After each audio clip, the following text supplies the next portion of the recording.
Chapter 31 तनु को याद आई तेज प्रताप की। आपने अभी तक की स्टोरी में पढ़ा कि तनु अरुण से तेज प्रताप की पसंद के बारे में जानना चाहती है, मगर वह अरुण से घुमा फिरा कर पूछ रही है। परंतु उसे नहीं पता कि अरुण भी जान जाता है कि वाकई में वह गिफ्ट तनु तेज प्रताप को देना चाहती है। आइए आगे पढ़ते हैं। अरुण ने फिर कहा, वैसे तुमने सीधे क्यों नहीं कहा कि तुम्हें सर को कोई गिफ्ट भेजना है? देखो कोई ऐसा वैसा गिफ्ट मत दे देना वरना सर नहीं लेंगे। तनु ने कहा। तनु ने थोड़ा हिचकिचाते हुए कहा, वो तो मैं तुम्हारे बारे में सोचकर बोल रही थी, और रही गिफ्ट की बात तो कोई ऐसा वैसा गिफ्ट नहीं दूंगी। वह मोहित के रूम में चली गई। पीछे पीछे अरुण भी आ गया। तनु मन ही मन तेज प्रताप को दिए जाने वाले गिफ्ट के बारे में सोच रही थी। फिर उसने शिल्पा को फोन लगाया और उससे पूछा, शिल्पा सुन, मुझे तुझसे कुछ जरूरी काम है, क्या आज मैं तेरे घर रुक सकती हूँ? शिल्पा ने खुश होते हुए कहा, ये भी कोई पूछने की बात है, और वैसे भी अब तो तू मेरी भाभी है, आ जा अपने घर। उद्धरण चिन्ह। शाम को अरुण एक केयरटेकर को मिलवाने लाया। तनु ने उससे कुछ बात की और उसे सारी चीजें अच्छे से समझा दी। अरुण ने कहा, सर ने मुझे यहाँ से जाने के पहले आपको किसी और से भी मिलवाने कहा है। तनु ने पूछा, कौन है वह? उद्धरण चिन्ह। अरुण ने कहा, वह सर का दोस्त है। फिर अरुण ने थोड़ा मुस्कुराते हुए बोला, बस थोड़ा सा फ्लिटी है। तनु ने गुस्से में पूछा, तो अब तुम्हारे सर ऐसे लोगों को भी यहाँ भेजेंगे? अरुण ने कहा, नहीं आप गलत समझ रही है, वो सर के खास दोस्त है, शायद बचपन के दोस्त है, उन्हें यहाँ की सारी जानकारी है। नेचर के थोड़े मजाकिया है, उन्हें यहाँ सर ने इसलिए आने बोला है ताकि वह मोहित को थोड़ा डाइवर्ट कर सके। आप तो जानती हैं, वह ज्यादा बात नहीं करता है, थोड़ा बोलता रहेगा और थोड़ा सर के दोस्त बोलते रहेंगे तो मोहित बहला रहेगा। तनु ने पूछा, सीधे कहो ना, तुम्हारे सर ने मेरे सिर को खाने के लिए एक नमूना भेजने का फैसला किया है? और वह चिड़चिड़ाने लगी, चलो देखते हैं और कल मिलते भी हैं उस नमूने से, वैसे उसका नाम क्या है? उद्धरण चिन्ह। अरुण ने हंसते हुए कहा, राजवीर। तनु ने पूछा, ये यही का है या फिर जर्मनी से पैक होकर आएगा? अरुण ने हंसते हुए कहा, नहीं तनुजा जी, यही का इंडियन आइटम है। उसकी बात सुनकर तनु की चिड़चिड़ाहट थोड़ी कम हुई और वह भी अरुण के साथ हंस पड़ी। तभी शिल्पा उसे लेने आ गई, और आते ही उसने पूछा, ये किस इंडियन आइटम की बात हो रही है? कोई मुझे भी बताएगा? उद्धरण चिन्ह। तनु ने कहा, हाँ तेरे लिए, तेरे भाई ने भेजा है, एक नमूना। उद्धरण चिन्ह। शिल्पा तनु को मुंह बनाकर देखते हुए बोली, भाई ने कहा है तो ठीक ही कहा होगा, पर तुम लोग उसे नमूना और इंडियन आइटम क्यों कह रहे हो? उद्धरण चिन्ह। अरुण ने कहा, वो तो आपको कल पता चल जाएगा। शिल्पा ने बेपरवाही से कहा, चलो ठीक है, कल मिलते हैं तो फिर। और वह अरुण को मोहित का ध्यान रखने बोलकर तनु के साथ हॉस्पिटल से घर की ओर निकल गई। रास्ते में तनु शिल्पा को बोली, शिल्पा सुनो ना, पहले मेरे घर चलते हैं, वहां से मुझे कुछ सामान लेना है, फिर मैं तुम्हारे घर चलूंगी।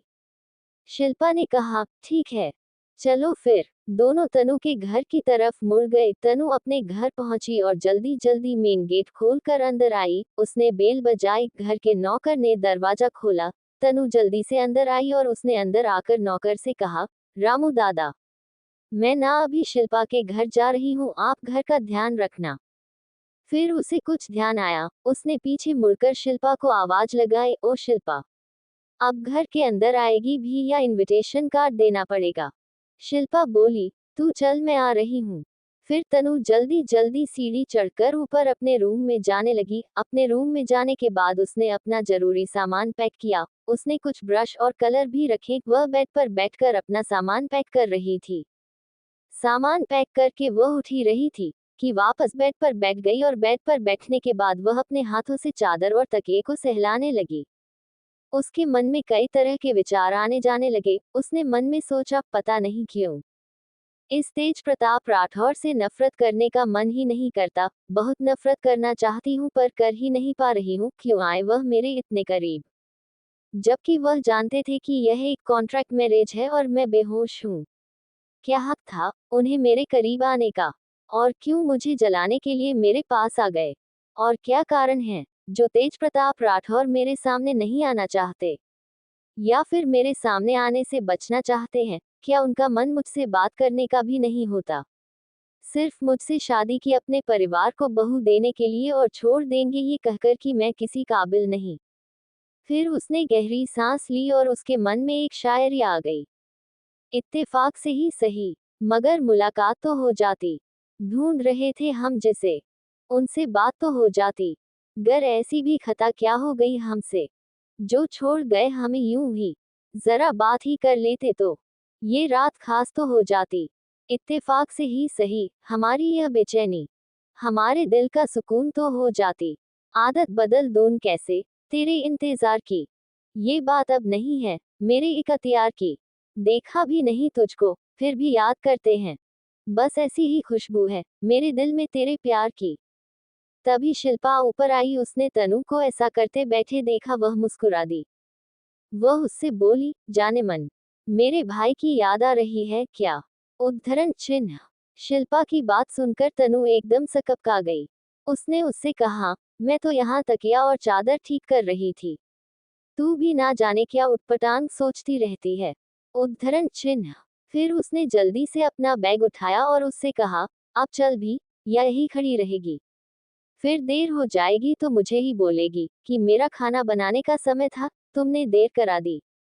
फिर दोनों हंसते हुए नीचे की तरफ चले गए। तनु ने रामू काका को आवाज लगाकर खाना खाने और गेट लगाने के लिए बोल दिया। फिर दोनों स्कूटी से शिल्पा के घर की तरफ चले गए। हेलो दोस्तों, आशा करती हूँ आपको यह उपन्यास पसंद आ रहा होगा। आगे जानने के लिए जुड़े रहिए पॉकेट एफएम से और पढ़िए contract marriage I melt with you का अगला चैप्टर। चैप्टर 32। तनु मिलने आई है नानू से। शिल्पा जब गाड़ी चला रही थी, तब तनु उससे कुछ पूछना चाहती थी, लेकिन फिर उसने मन में सोचा अभी पूछूंगी तो यह भाव खाएगी, इसलिए इसका काम हो जाने देती हूँ, तब पूछती हूँ फुर्सत में। वैसे ये मना तो नहीं करेगी, भगवान करे जो मैं चाहती हूँ वह मिल जाए। शिल्पा गाड़ी चलाते हुए जा रही थी, पर तनु को चैन ही नहीं आ रहा था। आखिर उसने उससे पूछ ही लिया, शिल्पा सुन, क्या आज तेरे दादाजी से मिल सकते हैं? क्या वह सिंघानिया हाउस में ही है? उद्धरण चिन्ह। शिल्पा बोली, हाँ क्यों नहीं, वह घर पर ही मिलेंगे, हॉस्पिटल से आ गए थे, पर थोड़ा खड़े होने में परेशानी थी, कमजोर हो गए ना बहुत, इसलिए अपने रूम में ही रहते हैं। तुम्हें मिलना है क्या? उद्धरण चिन्ह। तनु बोली, हाँ यार, मिलना तो है। शिल्पा बोली, ठीक है, अभी घर चलकर मिला देती हूँ, जब तक मैं खाना बनाऊंगी तुम आराम से दादाजी से बातें कर लेना। तनु बोली, ये तो बहुत ही अच्छा आइडिया है, एक तो मुझे खाना नहीं बनाना पड़ेगा, दूसरा मैं आराम से गप्पे मारूंगी। शिल्पा उसकी बात को सुनकर मुस्कुरा दी और हंसते हुए बोली, अब तो जल्दी खाना बनाना सीख। वैसे मेरा भाई तुझे कुछ नहीं बोलेगा, पर यदि तू अच्छा अच्छा खाना बनाकर खिलाएगी तो वह तुझे छोड़कर कहीं भी नहीं जा पाएगा, क्योंकि उसे घर का अच्छा खाना बहुत पसंद है। तनु ने उससे बात करते करते पूछा, तो फिर बता ना तेरे भाई को और क्या क्या पसंद है? उद्धरण चिन्ह। शिल्पा शरारत से बोली, तो अच्छी बीवी बनने का पूरा इंतजाम कर रही है। वैसे ना मेरे भाई को अच्छा खाना भी पसंद है, वह गिटार भी अच्छा बजाता है, लेकिन किसी के सामने नहीं, थोड़ा शर्मीला जो है। उसे नेचर से बहुत लगाव है और सबसे ज्यादा प्यारी उसको अपनी डेयरी है। यह कोई ऐसी वैसी डेयरी नहीं है, वहां पर रहने वाली हर गाय को भी वह बहुत प्यार करता है। तुम्हें पता है जर्मनी में 600 गाय हैं और वहां डेनमार्क में 1000, इसके साथ ही बड़ी कंपनी भी है। पर भाई हर दूसरे दिन अपनी गाय को प्यार करने जरूर जाते हैं, वह उन्हें अपना सबसे अच्छा साथी भी मानते हैं। तुम विश्वास ही नहीं करोगी, वह घंटों उनसे बैठकर बातें करते हैं। तनु बोली, गाय तो ठीक है, पर गाय के तबेले में जाकर कौन बैठता है? वहां गोबर की बदबू नहीं आती होगी? मैं तो कभी ना जाऊं इतनी गंदी जगह में। उद्धरण चिन्ह। शिल्पा हंस दी और तनु से बोली, जाने मन, अब जब आग में कूद ही गई हो तो गाय को भी नहलाना, उनको चारा डालना, उनको खाना खिलाना, उनका मनोरंजन करने के लिए गाना सुनाना और उनका गोबर भी उठाना। और मैं जोर जोर से तनु के ऊपर हंसने लगी। उद्धरण चिन्ह। तनु बोली, मैं ये सब काम नहीं करूंगी, मैं तो वहां जाऊंगी भी नहीं, मैं यही इंडिया में ही ठीक हूँ। शिल्पा बोली, यदि तू एक बार जर्मनी और डेनमार्क चली गई ना, तो देखना वहीं की हो जाएगी। इतनी अच्छी जगह है ना, और भाई भी उस जगह को इतना प्यार से रखते हैं कि तुम देखकर दंग रह जाओगी। उद्धरण चिन्ह। तनु बोली, तो तुम गई हो वहां पर? उद्धरण चिन्ह। शिल्पा बोली, नहीं, मैं तो नहीं गई, पर जब फोन पर भाई से सुनती थी तो मन करता था एक बार जरूर जाऊं। उद्धरण चिन्ह। दोनों को बात करते करते घर ही आ गया था। तनु और शिल्पा गाड़ी पार्क करके घर में आए। आज शिल्पा को आने में थोड़ी देर हो गई थी। उसने घर के बाहर जाते शांति जी के केयरटेकर को देखा। शिल्पा ने उससे पूछा, तुम यहाँ बाहर क्या कर रही हो? तुम्हें तो वहाँ मम्मी के साथ होना था। यदि उनको कोई जरूरत हुई होगी तो क्या करेंगे? उद्धरण चिन्ह। तब उस केयरटेकर ने कहा, मुझे तो दादाजी ने भेजा था और मैं बाहर ही नहीं जा रही थी। उन्होंने कहा था कि थोड़ी काजू कतली ले आओ, उन्हें खाने का मन है। उद्धरण चिन्ह। शिल्पा बोली, क्या कहा? दादू को काजू कतली खानी है, मीठा खाना है। उनसे कहना कुछ नहीं मिलेगा।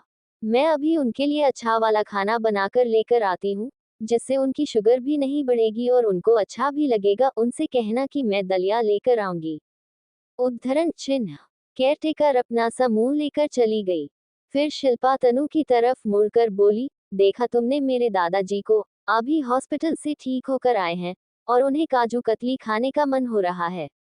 एक मिनट भी दादू सही नहीं रहते। दिन भर उनको कुछ ना कुछ अच्छा खाने का मन होता है।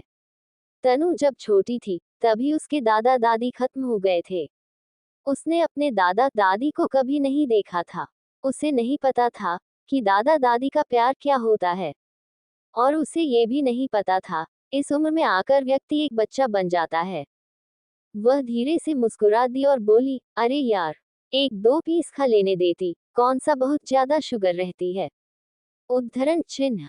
उसमें शिल्पा ने उसे घूर कर देखा और वह बोली, तू काजू कतली की बात कर रही है? अभी दिन भर से पता नहीं कितनी मिठाइयाँ खा गए होंगे। जैसे ही मैं बाहर जाती हूँ, यहाँ के नौकरों को धमका के बाहर भेजते हैं और कुछ ना कुछ बोल मंगवाते रहते हैं। पता नहीं कब सुधरेंगे। चलो हम उनसे मिल लेते हैं। उद्धरण चिन्ह। उसने अपना बैग रखा और ऊपर जाने लगी। तनु ने कहा, तुझे खाना बनाने में देर हो रही है तो सिर्फ मुझे उनके रूम तक पहुंचा दे, मिला दे और तू वापस आ जाना। उद्धरण चिन्ह। शिल्पा बोली, ठीक है, चल तेरा अच्छा वाला इंट्रोडक्शन कराती हूँ। उद्धरण चिन्ह। तनु ने उसकी तरफ घूर के देखा। उसने कहा, अच्छा वाला इंट्रोडक्शन से तेरा क्या मतलब है? कहीं तेरा कुछ और प्लान तो नहीं है? उद्धरण चिन्ह। शिल्पा बोली, नहीं, और धीरे से मुस्कुरा दी। तनु के दिल में खट्टर पटर होने लगी। वह इतना तो समझ गई थी, ये शिल्पा उसे ले जाकर बहुत बुरी तरह फंसाने वाली है। उद्धरण चिन्ह। वह धीमे कदमों से शिल्पा के साथ दादाजी के कमरे में जाने लगी। शिल्पा ने दादाजी के कमरे का दरवाजा खटखटाया। दादाजी ने कहा, अंदर आ जाओ। उद्धरण चिन्ह। दादाजी उस समय अपने किसी बुक को पढ़ रहे थे। उन्होंने बगैर देखे ही कहा, आ गई मेरी काजू काजू कतली, लाओ लाके मुझे दे दो। शिल्पा ने अपने दोनों हाथ अपनी कमर के ऊपर रखा और दादाजी से बोली, दादू आप नहीं सुधरोगे। मैंने आपको कहा भी था कि कुछ मीठा नहीं खाना है। डॉक्टर ने मना किया आपको। मैं कुछ देर के लिए घर के बाहर क्या जाती हूँ, आप अपनी मनमानी करने लगते हो। खबरदार, जो अब कभी काजू कतली या मिठाई मंगाए, मैं अभी दलिया बनाकर लाती हूँ, वह भी शुगर फ्री। मम्मी के लिए भी बनाना है, बाकी तो खाना शायद बन गया है। दादाजी ने अपना सिर ऊपर किया और मुंह से सिकोड़ कर उससे कहा, दलिया वह तो बीमारों का खाना है, तू अपनी माँ को ही खिलाना, मुझे खाने के साथ आज काजू कतली ही चाहिए। शिल्पा ने कहा, ठीक है, आपको काजू कतली मिलेगी, लेकिन साथ में आपको वेजिटेबल वाला दलिया भी मिलेगा। मैं अभी लेकर आती हूँ। वह जाने लगी। फिर उसे कुछ ध्यान आया। वह पलटकर आई और उसने तनु की तरफ इशारा करते हुए कहा, दादू, इसे पहचानते हो? उद्धरण चिन्ह। दादू ने कहा, हाँ, ये तनु है, मैं इसे कैसे नहीं पहचानता।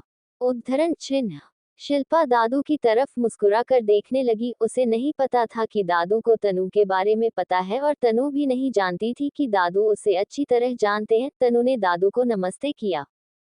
शिल्पा बोली, दादू, यह मेरी बेस्ट फ्रेंड है और आपको पता है यह मोंटी भैया की पत्नी भी है। अब बाकी का इंट्रोडक्शन आप इससे अच्छे से ले लेना, मैं अभी आती हूँ। और वह तनु की तरफ आंख मारते हुए चली गई। हेलो दोस्तों, आशा करती हूँ आपको यह उपन्यास पसंद आ रहा होगा। आगे जानने के लिए जुड़े रहिए पॉकेट एफएम से और पढ़िए contract marriage I melt with you का अगला चैप्टर। उद्धरण चिन्ह।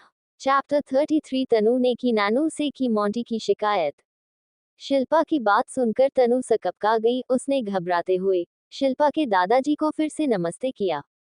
दादाजी ने अपना चश्मा ठीक किया और अपनी बड़ी बड़ी आंखों से उसे देखते हुए कहा, उस दिन जब मैं तुम्हारे घर आया था तब तुमसे मुलाकात नहीं हो पाई थी, तुम तो बहुत बड़ी चोर हो। तनु ने फिर घबराते हुए कहा, चोर? पर क्यों दादू? उद्धरण चिन्ह। दादाजी ने कहा, तो तुम चोर नहीं हो क्या? अरे तुम ही तो हो मोंटी की पत्नी जिसने मुझसे मेरे मोंटी को चुरा लिया। मैं भी तो देखो आखिर ऐसा क्या था जो मोंटी ने मुझे बताए बगैर तुमसे शादी कर ली। तनु ने राहत की सांस ली, पर तनु को थोड़ा आश्चर्य हो रहा था कि यहाँ सब तेज प्रताप को मोंटी मोंटी क्यों कह रहे हैं। उद्धरण चिन्ह। उसने हकलाते हुए दादाजी से कहा, नहीं दादाजी, यह शिल्पा पता नहीं क्या बोल रही है। मेरी शादी मोंटी से नहीं हुई है, मेरी शादी तो तेज प्रताप राठौर से हुई है। इस बार दादाजी ने उसे आश्चर्य से देखा और कहा, तेज प्रताप राठौर? अरे तेज प्रताप राठौर होगा वह अपने जर्मनी और डेनमार्क में, यहाँ वह मोंटी है। मोंटी? मेरा मोंटी? तुम यहाँ उसे मोंटी ही कहना। तनु सकपका गई और उसने जल्दी से दादाजी से कहा, ठीक है दादू। उद्धरण चिन्ह। दादाजी ने उसे घूर कर देखा, फिर कहा, मैं मोंटी का नाना हूँ, इसलिए तुम भी मुझे नानू कहोगी, समझी तुम? और तुम खड़ी क्यों हो, इधर आकर बैठो। तनु कुछ सोचते हुए वही दादाजी के पास बैठ गई। दादाजी उसे घूर घूर के देख रहे थे, जिसे देखकर तनु घबरा रही थी। दादाजी ने उससे कहा, तो तुम बहुत मॉडर्न लड़की हो। तनु आश्चर्य से दादाजी को देखने लगी, उसने कुछ नहीं कहा। दादाजी ने फिर कहा, जीन्स और कुर्ती पहनती हो और ना मांग में सिंदूर है, न मंगलसूत्र पहना है, नहीं हाथ और पैरों में किसी तरह की निशानियां हैं। पता नहीं आजकल के बच्चों को क्या हो गया है, इतने मॉडर्न हो गए हैं कि सारे रीति रिवाज भूल गए हैं। तुम अब राठौर खानदान की बहू हो क्या? दिग्विजय राठौर ने तुम्हें कुछ नहीं बताया? हूँ, वैसे वो कहाँ बताएगा, उसने तो मेरे मोंटी को वैसे भी मुझसे छीन लिया है। दादाजी फिर अपनी धुन में बोलने लगे, पर तुम्हें थोड़ा तो सलीका होना चाहिए, माना कि तुम कॉलेज जाती हो। पर बेटा, गले में मंगलसूत्र और मांग में सिंदूर तो लगा लेती, भले ही सिंदूर की जगह छोटा टीका ही क्यों ना हो। देखो, और तुमने तो बिंदी भी नहीं लगाई है। क्या हुआ जो तुम्हारी मम्मी अब नहीं है बताने के लिए? मैं तुम्हें सारे रीति रिवाजों के बारे में समझा दूंगा। दादाजी की इतनी सारी बातें सुनकर तनु एकदम से घबरा गई। उसे अपनी मम्मी की बहुत याद आने लगी कि वो यहाँ क्यों नहीं है। उसे बचने के लिए उसने मन में सोचा, और यह शिल्पा की बच्ची मुझे पहले नहीं बता सकती थी, ये पूरे हिटलर नानू है। मैं कुछ तैयार होकर आ जाती। हे भगवान, शादी के समय भी जीन्स और कुर्ती में फंस गई थी और आज यहाँ नानू के सामने भी जीन्स और कुर्ती में ही हूँ। मुझे अकल ही नहीं है कि बड़ों के सामने कैसे जाना है। बस शिल्पा को बोल दिया मैंने कि मुझे तेरे दादू से मिलना है, खुद की गर्दन मैंने फंसा दी है। वह कुछ देर सिर झुकाए ऐसे ही बैठी रही। शिल्पा के दादाजी ने फिर कहा, तुम मुझसे घबराओ मत, मैं तो ऐसे ही जानने के लिए तुमसे पूछ रहा था। यदि तुम्हारा मन नहीं है या तुम नहीं चाहते हो तो तुम्हारे लिए कोई जबरदस्ती नहीं है। फिर भी कोई परेशानी हो तो तुम मुझे बता सकती हो। वैसे एक बात तो है, क्यों नहीं लगाया तुमने सिंदूर? और मंगलसूत्र कहाँ है तुम्हारा? वह सब अचार डालने के लिए तो नहीं है, और कहीं मोंटी ने तो नहीं कहा, ये मत लगाओ, ये मत पहनो? यदि उसने कहा है तो मैं उसकी अच्छी खबर लूंगा। बड़ा आया ताम झाम पसंद नहीं करने वाला, खुद को तो कुछ पसंद नहीं, पर क्या बेचारी लड़की को भी सजने संवरने नहीं देगा। इस पर तनु ने अपना सिर उठाया, डरते डरते शिल्पा के दादाजी से बोली, वही तो नानू, ऐसे ही शादी हो गई मेरी, न मांग में सिंदूर भरा गया और न मंगलसूत्र पहनाया गया। आप ही बताए ऐसी कोई शादी होती है? मगर आपके मोंटी ने ऐसा ही किया, बस कोर्ट मैरिज कर ली, उसमें भी मैंने ऐसे ही घर के कपड़ों में सिर्फ साइन किया था और मुझसे कहा गया हो गई शादी। अब आप ही बताए, क्या मैं खुद ही अपनी मांग भर लूं और खुद से ही मंगलसूत्र पहन लूं क्या? उद्धरण चिन्ह। दादाजी ने उसे आश्चर्य से देखा और कहा, अच्छा, उस मोंटी ने कोर्ट मैरिज की, वह तो ठीक है, पर यह रीति रिवाज को वह कैसे भूल गया? पत्नी तो तभी कहलाएगी जब उसकी मांग भी भरी जाएगी और उसे मंगलसूत्र भी पहनाया जाएगा। मोंटी इतनी बड़ी गलती कैसे कर सकता है? उद्धरण चिन्ह। तनु भी आप अपने पूरे फ्लो में आ गई थी। जैसे ही दादाजी ने मोंटी के बारे में ये कहा, उसे समझ आ गया था अब दादाजी उसके साइड है। वह उठी और अपने बैग में कुछ ढूंढने लगी। दादाजी ने उसे देखा और कहा, क्या कोई गिफ्ट ढूंढ रही हो मेरे लिए? उद्धरण चिन्ह।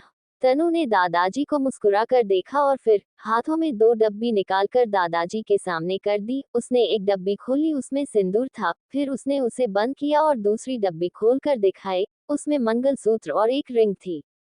उसने दादाजी को दिखाते हुए कहा, देखो नानू, अपने उस मोंटी की हरकत। मुझे सिंदूर की डिब्बी दे दी और यह मंगलसूत्र और रिंग की डब्बी भी देती थी, और कहा खुद ही लगा लेना क्योंकि उन्हें जर्मनी जाने की जल्दी थी। अब आप ही बताओ, क्या एक लड़की खुद अपनी मांग भरती है और खुद ही मंगलसूत्र पहनती है?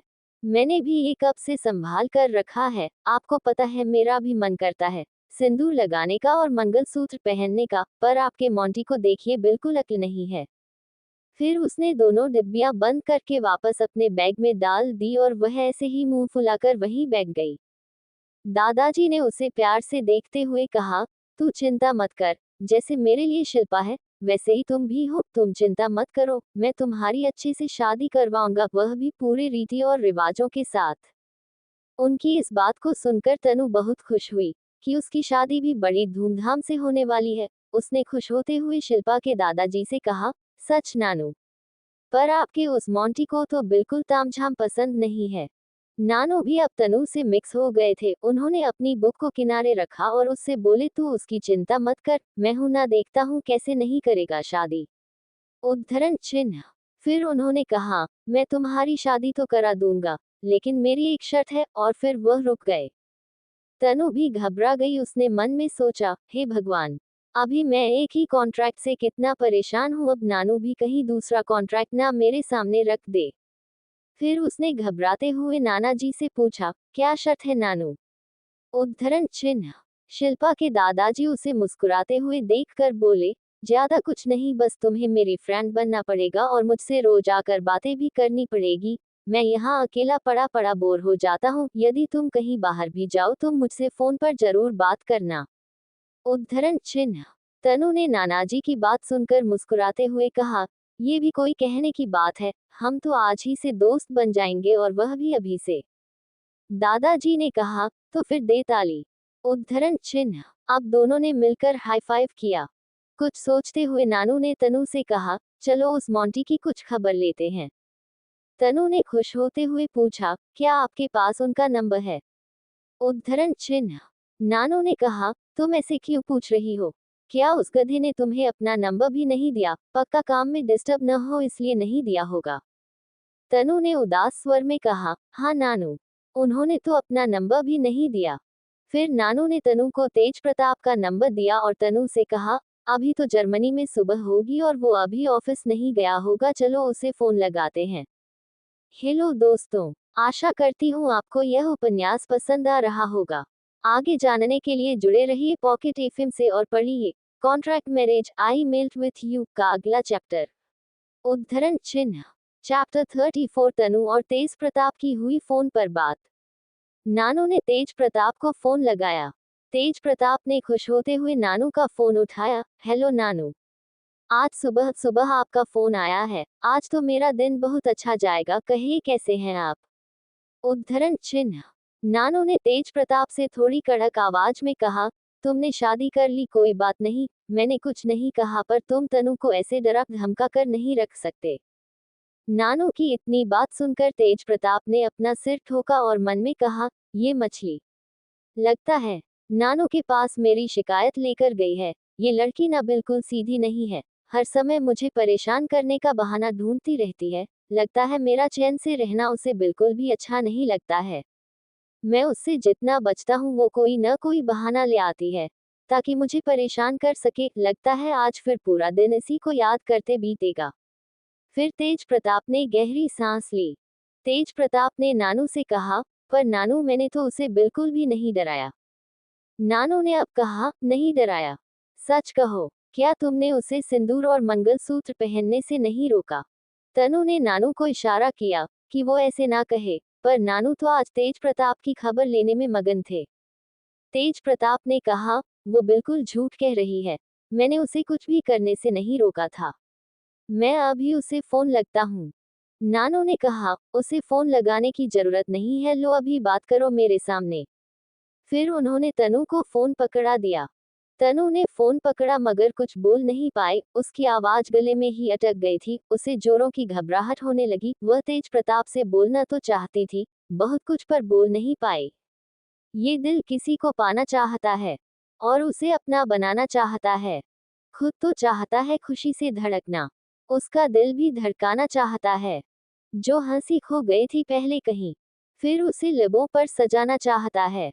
तैयार है प्यार में साथ चलने के लिए, उसके हर गम को अपनाना चाहता है। मोहब्बत तो हो ही गई है अब तो, पर अब उसी से ही ये छिपाना चाहता है। ये दिल अब किसी को पाना चाहता है और उसे सिर्फ अपना बनाना चाहता है। उद्धरण चिन्ह पर तेज प्रताप से बात करना है, ये सोचकर तनु का दिल 100 की स्पीड में धड़कने लगा। कुछ ऐसा ही हाल तेज प्रताप का था, वो भी अचानक से घबरा गया था, पर हिम्मत करके जैसे ही वो कुछ बोलने को हुआ, तनु ने फोन वापस नानू को पकड़ा दिया।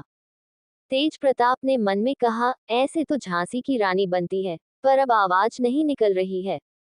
उद्धरण चिन्ह नानू ने आगे कहा, देखो कितना डरा दिया है मेरी बच्ची को, वह कुछ बोल भी नहीं पा रही है।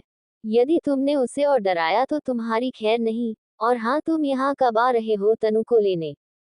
उद्धरण चिन्ह तेज प्रताप ने थोड़ा झल्लाते हुए कहा, अभी तो यहाँ जर्मनी आया हूँ नानू, तनुजा के पेपर जब खत्म हो जाएंगे तभी लेने आऊंगा।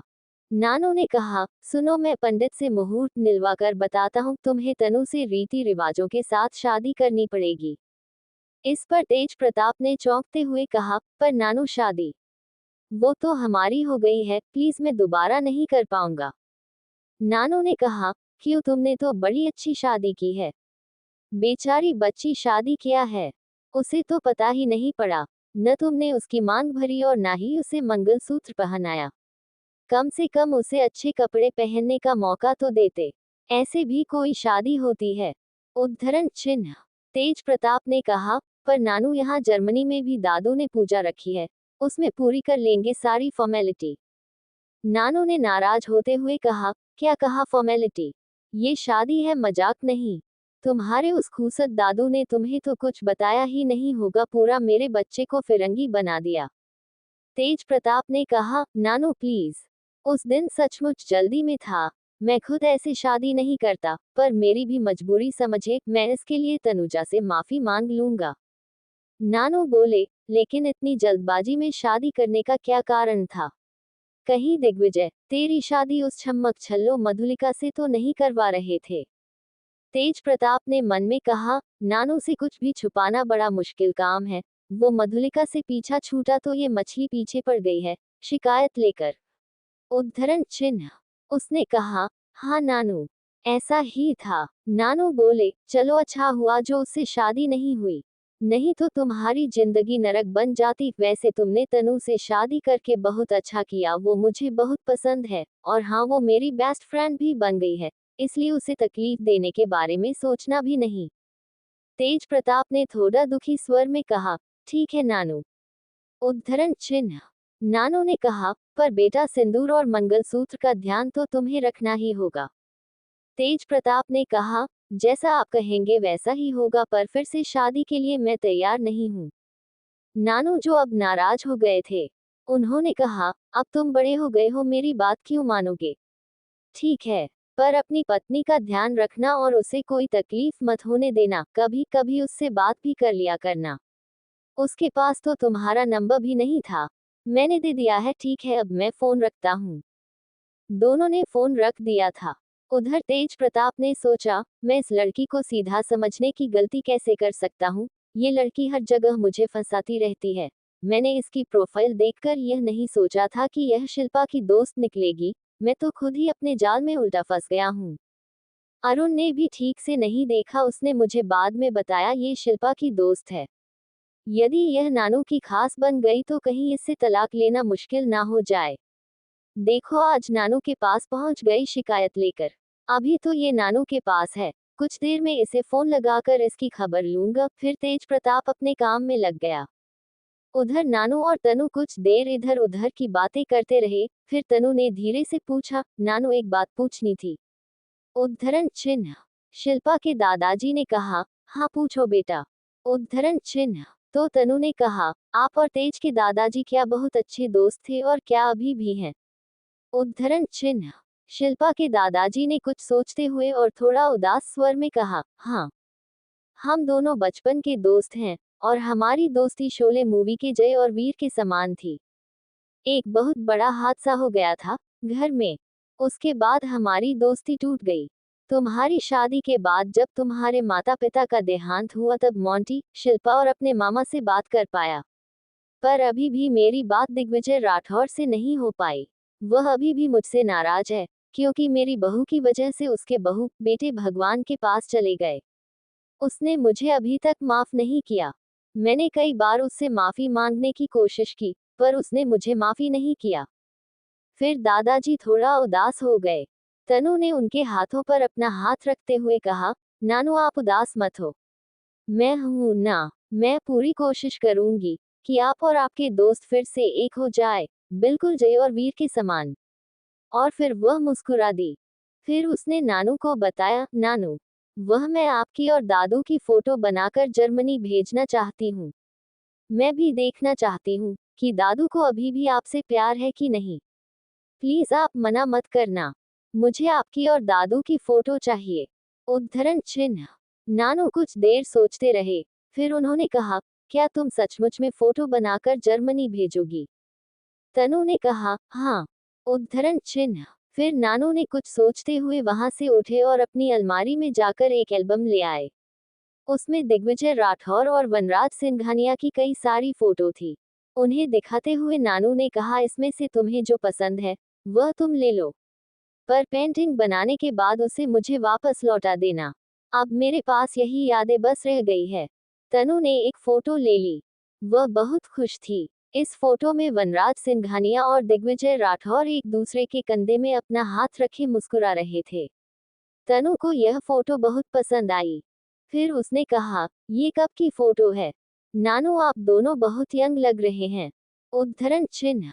इस पर नानू ने कहा, हाँ, उस समय हम कॉलेज में थे। ये तब की फोटो है। उद्धरण चिन्ह। फिर तनु ने कुछ सुकचाते हुए नानू से कहा, क्या इसमें और सबकी भी फोटो है? आप मुझे बताएं। उद्धरण चिन्ह। हेलो दोस्तों, आशा करती हूँ आपको यह उपन्यास पसंद आ रहा होगा। आगे जानने के लिए जुड़े रहिए पॉकेट एफएम से और पढ़िए contract marriage I melt with you का अगला चैप्टर। उद्धरण चिन्ह। चैप्टर 35 राजवीर की एंट्री। नानू तनु की बात समझ गए थे कि वह किसकी फोटो ढूंढना चाह रही है। फिर उन्होंने अपने एल्बम में अपने पूरे परिवार की फोटो दिखाई। उसमें उन्होंने तेज प्रताप की भी फोटो दिखाई। वह उस समय छोटा बच्चा था, जो अपनी मम्मी पापा के साथ खड़ा था। बचपन में तेज प्रताप बहुत सुंदर था। तनु उसे आश्चर्य से देख रही थी। तब नानू ने उससे कहा, तुम तो इतने आश्चर्य से देख रही हो जैसे कभी मोंटी को देखा ही नहीं है। अब तनु क्या कहती, उसने कहा, देखा तो है, मगर बचपन में कैसा दिखता है यह नहीं पता था। फिर वह मुस्कुरा दी। तनु ने देखा तेज प्रताप अपनी मम्मी जैसे ही बहुत सुंदर है। नानाजी ने उससे कहा, मोंटी बिल्कुल अपनी मम्मी पर गया है, अभी भी उतना ही गोरा और सुंदर है, अब तो बहुत हैंडसम भी हो गया है। तनु नानाजी की बात सुनकर शर्मा गई। उसने पूछा, तो क्या बात की फोटो आपके पास नहीं है? उद्धरण चिन्ह। नानाजी कुछ उदास स्वर में बोले, जब मोंटी 5 साल का था तभी एक हादसे में मेरी बेटी और दामाद नहीं रह गए थे, और तभी से मेरा और दिग्विजय का रिश्ता टूट गया। हम आपस में नहीं मिले। कुछ समय तक वह लोग यहाँ थे। वह मोंटी को मुझसे मिलने नहीं देता था, उसे डर था कहीं शांति मोंटी को भी कोई नुकसान ना पहुंचा दे। उसने मुझसे भी रिश्ता तोड़ दिया, जबकि मेरी भी तो बेटी और दामाद खत्म हुए थे। ये जो फोटो तुम देख रही हो, यह मोंटी के 5वें जन्मदिन की है। इसके बाद की कोई फोटो मेरे पास नहीं है। नानू थोड़ा उदास हो गए। तनु ने कहा, कोई बात नहीं नानू, हम सब फिर एक हो जाएंगे। फिर तनु मन में कुछ सोचने लगी। तभी शिल्पा आई और आते ही उसने पूछा, क्या बात है? लगता है पूरा इंट्रोडक्शन हो गया है। और फिर उसने दलिया और शुगर फ्री काजू कतली दादाजी के सामने रख दी। शिल्पा दादाजी से बोली, चलो दादू, खाने का समय हो गया है। और फिर उसने वेजिटेबल दलिया खाने के लिए दिया। दादाजी बोले, पहले मुझे काजू कतली दे दो। तो शिल्पा तुम बोली, पहले आप वेजिटेबल दलिया खाए, यह मैं कटोरी लेकर जा रही हूँ, मम्मी को दलिया देने जा रही हूँ, उनको खिला कर आती हूँ, तब तक आप दलिया खत्म कर लेना, उसके बाद ही मैं आपको एक काजू कतली दूंगी। ऐसा कहकर वह कटोरी लेकर चली गई। शिल्पा के दादाजी तनु से बोले, देखा तुमने, कैसा हुक्म चलाती है, मुझे काजू कतली भी खाने नहीं दिया। इस पर तनु बोली, वो आपका बहुत ध्यान रखती है नानू, उसे आपकी बहुत चिंता है, इसलिए वह चाहती है कि आप पहले दलिया खाए। इस पर नानू बोले, हाँ, मैं बहुत अच्छे से जानता हूँ। शांति के इस तरह पलंग पर आने के बाद शिल्पा ने अपने आप को इस माहौल में ढाल दिया। इतनी जल्दी उसने सारी जिम्मेदारियों को उठा लिया। मैं सोच भी नहीं सकता हूँ, उसके रहते कभी भी शांति की कमी महसूस नहीं होती। तनु ने कहा, हाँ, ये तो सच है। फिर वो दलिया ठंडा करके चम्मच में दादाजी के पास ले आई। दादाजी ने उसे प्यार से देखा और दलिया खा लिया। खाते खाते उन्होंने तनु से कहा, तुम तो लगता है मेरी आदत ही बिगाड़ दोगी, लाओ मैं खुद खा लेता हूँ। और उन्होंने दलिया का बाउल तनु से ले लिया और खाने लगे। तनु नानू को खाते हुए प्यार से देख नानू से कहा, अब मुझे शिल्पा के साथ और एक अच्छा दोस्त मिल गया है। और वह मुस्कुरा दी। तभी शिल्पा हाथ में कटोरी लिए वापस आ गई। उसने कहा, अरे वाह दादू, आपने तो अच्छे बच्चे की तरह बड़ी जल्दी दलिया फिनिश कर लिया है, रुकिए मैं और लेकर आती हूँ। वो दलिया लेने जाने लगी तो दादाजी ने कहा, अरे बस भी कर, मेरी माँ मेरा पूरा पेट दलिया से भर देगी, फिर मैं काजू कतली कैसे खाऊंगा? लाओ तो मेरी काजू कतली। शिल्पा ने मुस्कुराते हुए काजू कतली दादाजी को दे दी। फिर शिल्पा तनु से बोली, चलो अब तुम्हें भी खाना खाना है कि नहीं? तनु कुछ कहती तभी दादाजी ने पूछा, काजू कतली के अलावा भी कुछ मिलेगा या नहीं, जैसे कुछ मीठा? शिल्पा ने फिर गुस्सा दिखाते हुए कहा, अब कुछ नहीं मिलेगा, सिर्फ नमकीन चीजें मिलेंगी, बताए क्या खाना है? उद्धरण चिन्ह।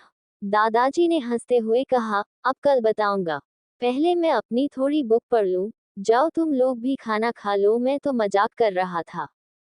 फिर तनु और शिल्पा वहां से चले गए। दोनों ने खाना खाया और वही हॉल में बैठकर सिंघानिया जी का इंतजार करने लगी। सिंघानिया जी आज घर से बाहर से खाना खाकर आने वाले थे। उनके आने के बाद दोनों शिल्पा के रूम में गए। शिल्पा आज तनु से बात करना चाहती थी, पर तनु ने कहा, मुझे बहुत नींद आ रही है। शिल्पा ने आश्चर्य से कहा, तेरी तबीयत तो ठीक है ना? अभी तो 9 बजे भी नहीं बजा और तुझे नींद आ रही है। तनु ने कहा, हाँ, पता नहीं क्यों, आज नींद आ रही है। शिल्पा ने कहा, तू सो, मैं 10 बजे तक सोऊंगी। तनु सो गई। उसे देखकर शिल्पा को भी नींद आने लगी और वह भी 10 बजे तक सो गई। रात को 11 बजे तनु वापस उठकर बैठ गई। उसने बैग से वह फोटो निकाली और अपना सामान लिया और शिल्पा के स्टडी रूम में जाकर पेंटिंग बनाने लगी। उसने रात में 3 बजे तक पेंटिंग बनाई। फिर वह वापस आकर शिल्पा के बगल में सो गई। सुबह क्या हुआ होगा, ये तो आप समझ ही गए होंगे। हर बार की तरह तनु इस बार भी नहीं उठ रही थी। शिल्पा उसे बहुत देर से उठा रही थी। ऐसा लग रहा था जैसे भूचाल आ गया हो, पर तनु पर तो जैसे कोई फर्क ही नहीं पड़ रहा था। शिल्पा को उसे जगाने के लिए एक शरारत सूझी। इस बार वो पानी से भरा जग लेने नहीं गई। वह तनु के पास गई और उसके कान के पास धीरे से बोली, तनु उठ जा, देखो तुमसे मिलने तेज प्रताप राठौर आए हैं। तनु अचानक से बिस्तर से उठ खड़ी हुई। उससे पूछा, क्या कहा तुमने? कौन आया है? तेज प्रताप। और वह इधर उधर देखने लगी, पर जल्दी समझ गई कि शिल्पा ने उसके साथ मजाक किया है। वह पिलो से उसे मारने लगी। शिल्पा भी हंसते हुए वहां से भाग गई। तनु रेडी होकर नीचे आई। वह आज शिल्पा से बहुत नाराज थी, इसलिए उसने कोई बात नहीं की। उसने अपने बैग में पेंटिंग रखी और चुपचाप शिल्पा के साथ कॉलेज की तरफ निकल गई है। रास्ते में शिल्पा ने तनु से कहा, क्या हुआ स्वीट हॉट? मैंने तो बस थोड़ा सा मजाक किया था, पर जो लड़की एक जग पानी डालने से भी जल्दी नहीं उठती है, वह आज एक नाम लेने पर इतनी जल्दी उठ गई। अब पता चला मेरे भाई का जादू तेरे पर कितना चल गया है। उद्धरण चिन्ह। उसकी बात सुनकर भी तनु गुस्से में थी। उसने उस समय कुछ नहीं कहा, वह चुपचाप ही रही। रास्ते में शिल्पा ने तनु से बात करने की बहुत कोशिश की पर वो कुछ नहीं बोल रही थी, बस आंखों में उत्तर दे रही थी। फिर शिल्पा ने तनु को हॉस्पिटल छोड़ा।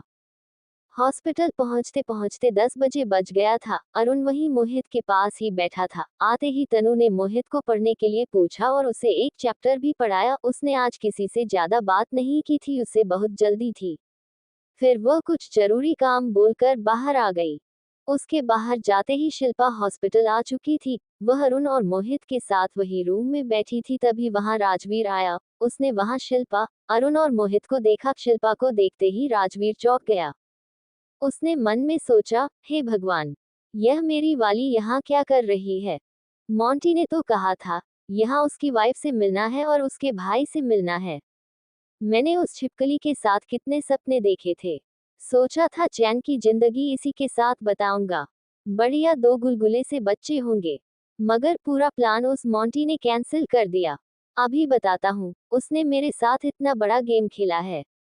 मेरी वाली से तो चुपचाप शादी कर लिया और मुझे उसी की खातिरदारी करने बुला लिया। और यह छिपकली, इसको क्या दिखा उस मोंटी में? वह तो एकदम नीरस आदमी है, उससे शादी कर ली। मुझसे करती तो जीवन भर खुश रहती। उद्धरण चिन्ह। वह उल्टे पैर वापस रूम के बाहर आ गया और उसने तेज प्रताप को फोन लगाया। हेलो दोस्तों, आशा करती हूँ आपको यह उपन्यास पसंद आ रहा होगा। आगे जानने के लिए जुड़े रहिए पॉकेट एफएम से और पढ़िए contract marriage I melt with you का अगला चैप्टर। उद्धरण चिन्ह।